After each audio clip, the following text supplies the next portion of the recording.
Canada has been given just 5 more days to reduce its diplomatic staff in India. Canada ने भारत से इस मामले में बातचीत की, लेकिन कनाडा बातचीत विफल रही। वहां से जो भी बातचीत हुई, भारत ने 10 अक्टूबर तक का अल्टीमेटम दिया। But this is it's got a serious issue. कि आज तक वो एक भी आयोटा ऑफ एविडेंस नहीं दे सके हैं। एलिगेशन तो हम कुछ भी लगा दे भाई। A very important high-level Team Canada business trip to India on October the 9th, the day before. How ironic. How ironic, and that's been cancelled. कि इवैक्यूएशन स्टार्ट हो चुकी है, डिप्लोमेट्स को वापस भेजा जा रहा है, डिप्लोमेट्स इंडिया से निकल रहे हैं। Indian Prime Minister Narendra Modi really upset, and now we're into a full-fledged diplomatic war. He has been caught on wrong foot, और अब वो माफी मांगना चाहते हैं कि प्लीज इसको जो है खत्म करो प्राइवेट में। मैंने कल मैं गई हूँ वहाँ वाघा बॉर्डर पे, भारत की साइड पे सीट्स भरी हुई थी, बेतहाशा लोग थे, हमारी तरफ बहुत कम लोग थे। और बताया ये गया, कई लोगों से जो बात हुई उन्होंने कहा जी 9 मई के बाद से लोगों ने आना बहुत कम कर दिया। आलमी बैंक ने पाकिस्तान को कर्जे के बोझ के हामिल गरीब ममालिक की फहरिस्त में शामिल कर लिया है। वर्ल्ड बैंक ने खबरदार करते हुए कहा है कि पाकिस्तान का 2027 तक कर्जा जीडीपी के 89.3% तक पहुंच सकता है। इंडिया ने, मेरे लिए तो शॉकिंग न्यूज़ है कि इंडिया ने अमेरिका को वार्न किया है कि हमारी खुद मुख्तारी की रिस्पेक्ट की जाए। ये डिप्लोमेट्स जो हैं वो शिफ्टेड टू कुआलालंपुर।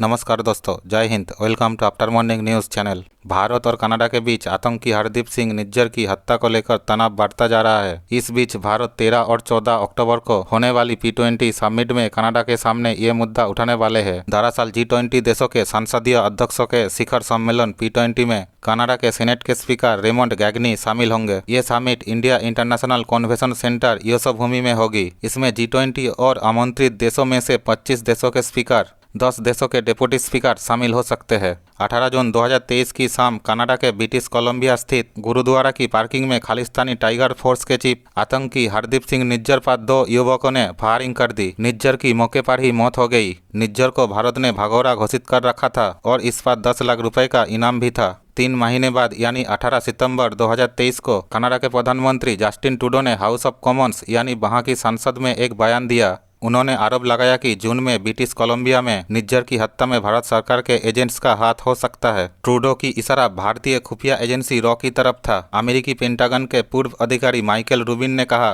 भारत और अमेरिका के रिश्ते बेहद अहम है। कनाडा की भारत से लड़ाई बिल्कुल वैसी है जैसे किसी हाथी और चींटी की होती है। आप ब्रेकिंग न्यूज़ इसको कह सकते हैं, लेकिन इस वक्त जो डेवलपमेंट, नई डेवलपमेंट और बड़ी डेवलपमेंट इंडिया और कनाडा के मामले पर हुई है, तो कुछ रिपोर्ट्स ऐसी सामने आ रही हैं जिससे ये पता चल रहा है कि इवैक्यूएशन स्टार्ट हो चुकी है। डिप्लोमेट्स को वापस भेजा जा रहा है, डिप्लोमेट्स इंडिया से निकल रहे हैं और वो कहाँ कौन से कंट्री में पहुँच रहे हैं और पहुँचे हैं ये भी हमें पता चला है। क्योंकि आप जानते हैं कि ये मामला कई दिन से चल रहा है, अब तो महीनों गुजर गए यानी, तो उसके ऊपर इंडिया की तरफ से कहा गया था कि कनाडा जो है वो अपने डिप्लोमेट्स वापस मंगवाए। पैरिटी की बात की जा रही थी।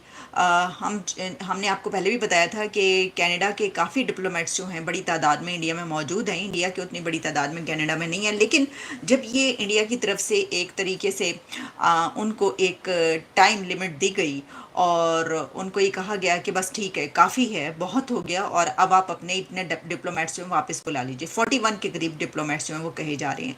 तो उसके बाद कनाडा की तरफ से ये सिचुएशन सामने आई कि कनाडा ने ये कहा कि हम तो कंस्ट्रक्टिवली और एग्रेसिवली हम यानी कि बहुत ही ज़्यादा इंडिया के साथ जो है ताल्लुकात चाहते हैं और हम चाहते हैं कि सीक्रेटली यानी ये कि डिप्लोमेटिकली जो है इसको डील किया जाए।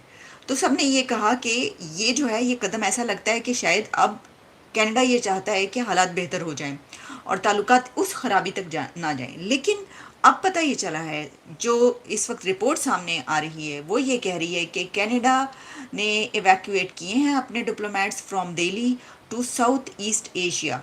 ये रिपोर्ट है और इसमें ये बताया गया है कि डिप्लोमेट्स जो हैं वो शिफ्टेड टू कुआलालंपुर।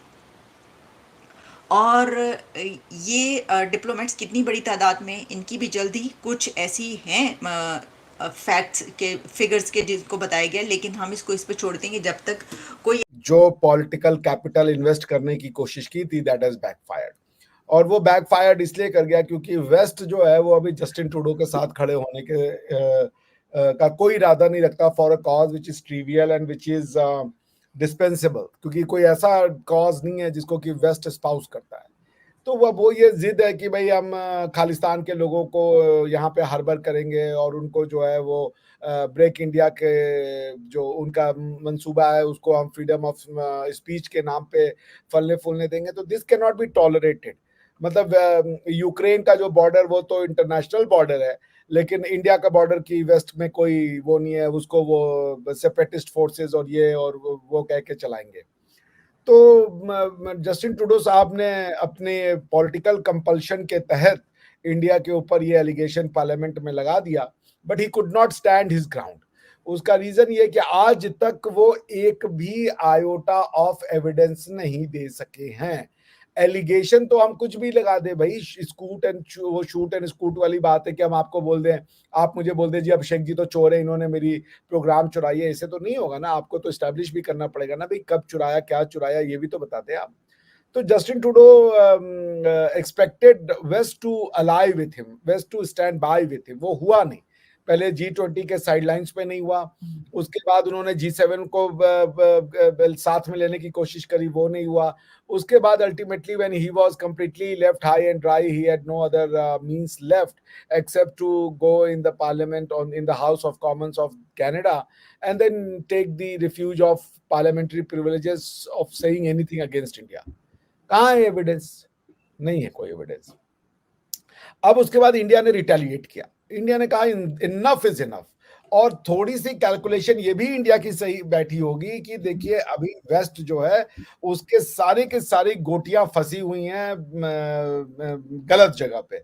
यूक्रेन के विवाद में उन्होंने ये देख लिया कि उनका जो ये माइट था, वेस्टर्न सैंक्शन, फाइनेंशियल सिस्टम पे कंट्रोल, ये सब कुछ काम नहीं आया। 2 साल से यूक्रेन रशिया युद्ध अनवरत चल रहा है, रशिया की इकोनॉमी पे धेले भर का फर्क नहीं आया।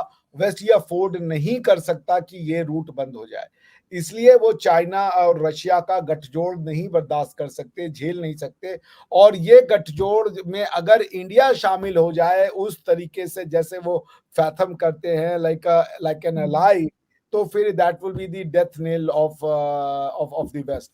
तो वो इंडिया को एंटेगोनाइज नहीं कर सकते, और इसी बात का फायदा जो है या इस बात की अंडरस्टैंडिंग इंडिया के लोगों को है कि ये हाई टाइम है, ये कनाडा से अभी अपना जो है स्टीम लूज मत करो, उनसे नेगोशिएट करो कि अगर तुम हमसे प्राइवेट में बात करना चाहते हो तो तुम ये नॉनसेंस ऑफ खालिस्तान को बंद करो। और हम ये नहीं कह रहे कि तुम इलीगल और एक्शन लो, लेजिटिमेट एक्शन लो।